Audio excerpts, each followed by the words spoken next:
Everett is a great man, very humble. He gets uncomfortable when people speak about him, but it's an honor to know him and to share the stage with him. Thank you. Thank you. Eric's always so generous. Always so generous. You have to live up to all of the wonderful things that he says. And then you have the unenviable task of following him, you know. Welcome to our Ocean Voices Interlude, a brief poetry reading by 4 poets. Unfortunately, the dynamic Askia Toure had a medical emergency and cannot be with us today. Our thoughts and prayers go out to him for his recovery. As you can see behind me, we are in process of bringing out an anthology of ocean poems called Ocean Voices out of Spinner Publications later this fall.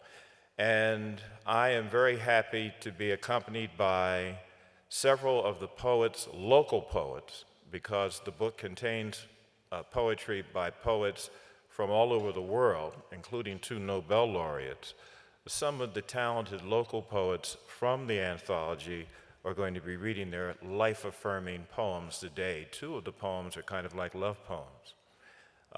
The others, I guess, could be categorized as nature poems. To me, any good nature poem talks about an aspect of the creation, and therefore it talks about the creator. And so a good nature poem is also a spiritual poem.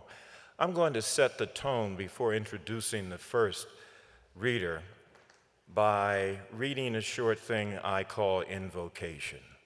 It is Sunday morning. It is the worship hour for many people. And for my Unitarian friends in the audience, this is particularly for you. O architect of the icebergs, snowflakes, crystals, sand grains, dust motes, atoms, rainbows. O mason whose tools are glaciers, rain, rivers, ocean. O chemist who made blood of seawater, bone of minerals in stone, milk of love. Whatever you are, I know this, O spinner. You are everywhere. In all the ever-changing above whirling around us. Oh, yes, in the loose strands, in the rough weave of the common cloth threaded with our DNA, on the hubbed, spoked, spinning wheel that is our world, solar system, galaxy, universe. I have the pleasure of introducing, thank you.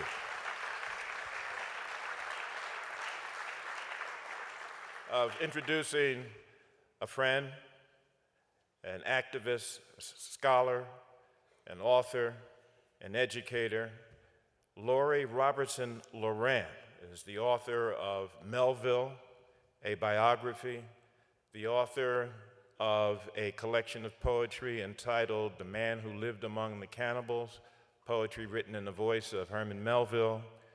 And she is a sustainability educator, currently at Bridgewater State University, but she has been teaching sustainability courses for quite a long while. You're in for a wonderful treat. Laurie Robertson-Lorant.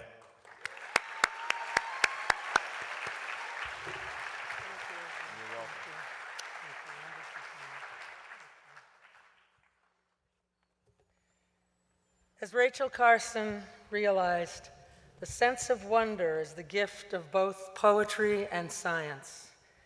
We must teach reverence for earth and ocean. Our lives and the lives of untold numbers of other living organisms depend on our willingness to act as caretakers, not exploiters and polluters.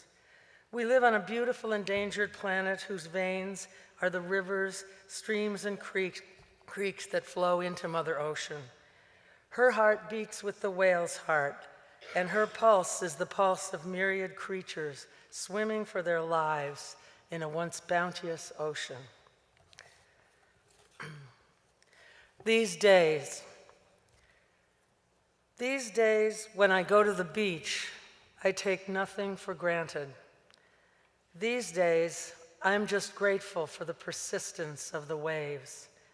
Thank you, ocean, for the chemistry of my blood, for plankton, whales, anemones, and cod, for turtles, pelicans, and manatees, for tide pools, estuaries, and the barrier beaches where Rachel Carson strolled at night to watch ghost crabs foraging in the sand, their burrows open to the stars and splashes of moonlight silvering the sea.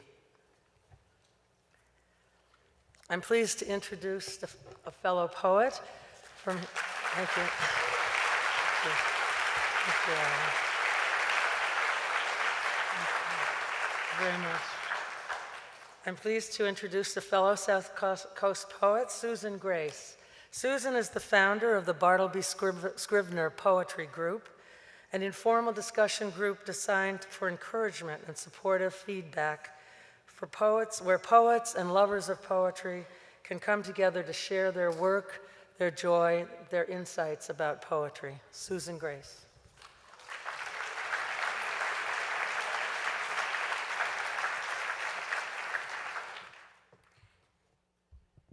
Thank you, Laurie.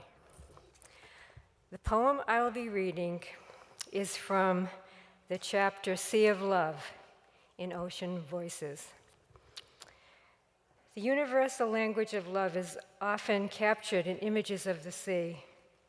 The moon's reflections shimmering on the water toward the shoreline, two swans gliding gracefully in the cove, a beautiful sunrise or the sun setting just at the ocean's horizon.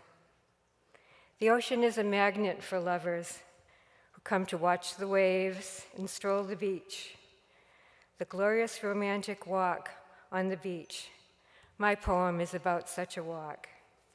It is entitled Onset Harbor. Onset Harbor. At the onset, day after Christmas, a spring-like December afternoon, arm in arm, hand in hand, in newly consummated love, we strolled the length of Onset Beach. Still, dazzling water, reflecting sun, cloudless, azure sky, mirroring the quiet amber glow filling within us.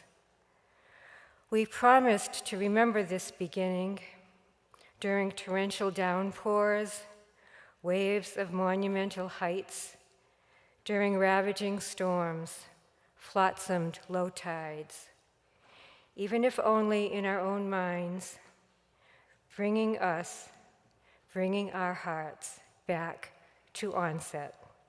Thank you.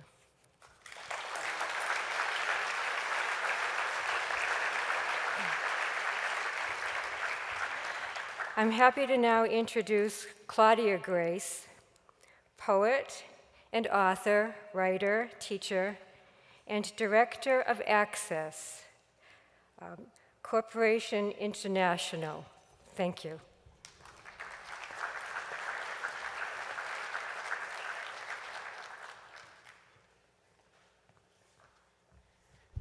I'm a little shorty. Can you hear me? Okay. Oh, that light is really, whoa. All right. I've written a play, a poetic drama called The Miracle of Why We're Here. And even though the content isn't about pioneers or connecting for change, the principle and the people are the same, the dynamic behind it. I'm so happy to be here. I'm honored to be here. And I just want to say you inspire me. The poem I'm going to read, Steam, What It Took to Transform Sailing Vessel Ernestina, is going to appear in Ocean Voices in the Working on the Water portion because I tried to capture the rhythm of work as well as tell the story. It comes through a specific perspective about this schooner Ernestina that you see here on the jumbo. But if you want to see her You can go down to the dock. She has no mass right now, or visit the website ernestina.org to find out more about the storied tall ship. She is truly iconic and transformational, and I believe she's deeply connected to the message and the mission of pioneers because she's been through so many changes. Like us, each time her purpose changed, her structure changed, her physical structure changed. The purpose changed because the needs and the times changed, just like the times we're experiencing now. Anybody who doesn't believe in global warming and earth changes can just walk outside. But Ernestina's been transformed originally from a Grand Banks fishing schooner to an exploratory vessel in Canadian waters, Arctic waters, to a Cape Verdean package ship. They brought folks between the archipelago of Cape Verde and this particular region until she was gifted to the US in 1983 as where she became a sail training vessel. That's where my involvement with her started. This transformational aspect is deeply tied, as I said, to our mission here because she's a survivor, just as we're a survivor needing to adapt to changes.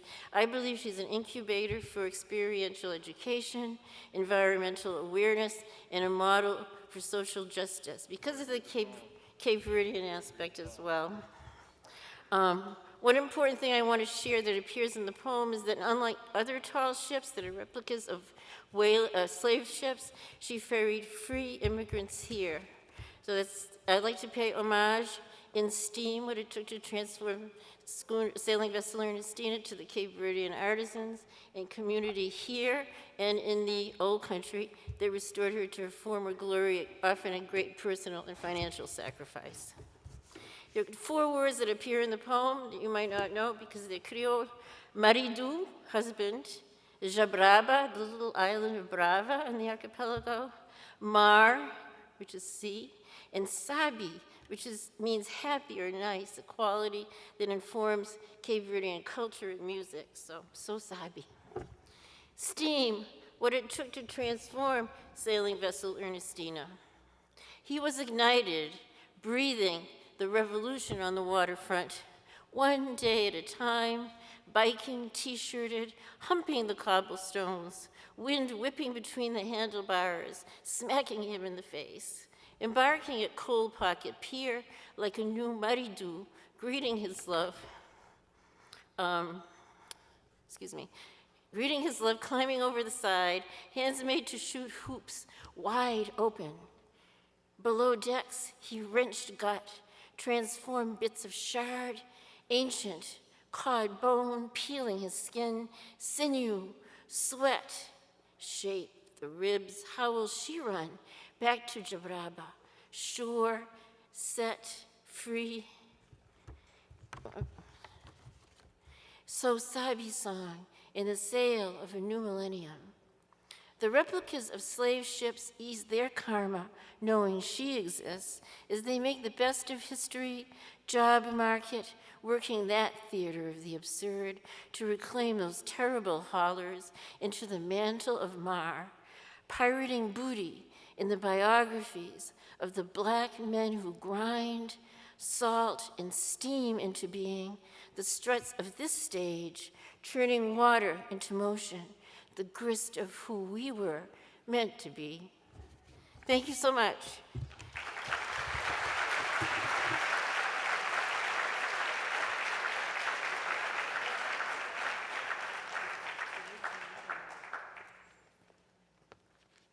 Well, as the anchorman, I get to read the last poem.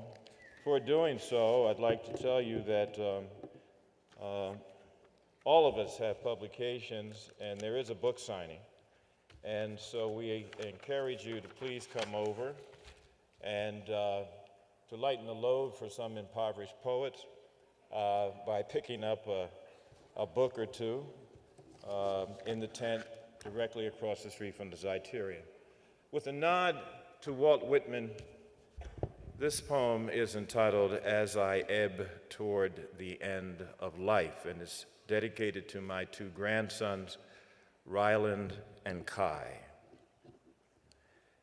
As a child at the shore, I was assured by my grown-ups that if I held any sand and water-worn conch shell to my ear, I would hear the sea. And I did, or so it seemed to me. In the summers of my prime, I assured the same thing to my own waterborne children and held seashells to their ears, asking them if they could hear the ocean's roar and backdrop din in the death-hollowed shells, and they would nod yes.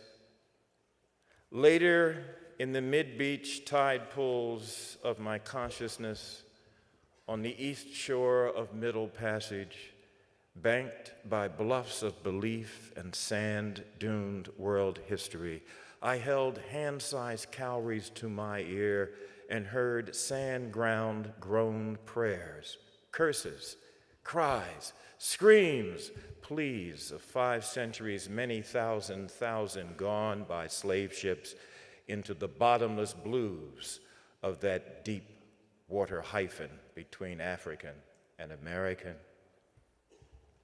But in these post-prime days, as time wears down my body and the ebbing tide of life weathers my mind, just as succeeding waves of salty water, seawater, weather driftwood, at the shore, watching my frolicking young grandsons play in tide pools and plash in the surf and splash seawater on one another.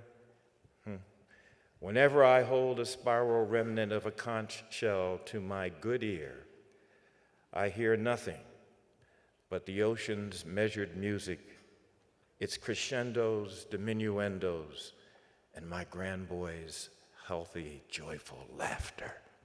Thank you.